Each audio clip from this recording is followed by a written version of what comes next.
So Hosea is one of those Old Testament prophets that many people like to just skip past because sometimes they can be slightly doom and gloomy.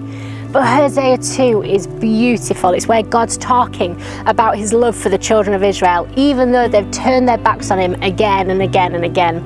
And in Hosea 2 verse 14 it says this, "But then I will win her back once again. I will lead her into the desert and speak tenderly to her there.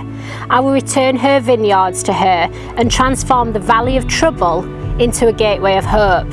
She will give herself to me there, just as she did long ago when she was young, when I freed her out of captivity in Egypt." This is the key.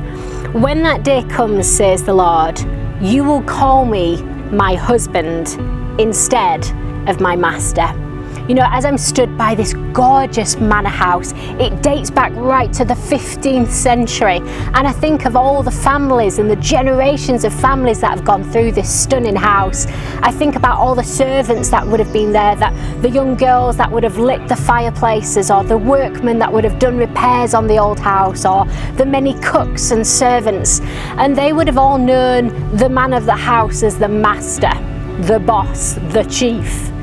But his wife would have known him as her lover, her soulmate, her best friend, and her husband.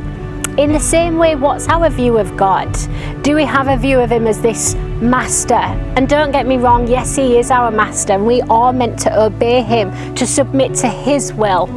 But even more than that, he's our husband. He loves us. Sometimes he allows us to go into the wilderness so that he can woo our hearts. Sometimes he takes us into the valley of trouble so that he can be our gateway of hope. In the same way, today he's not just your master, he's your husband, and he loves you just as the man of this house would have adored his wife.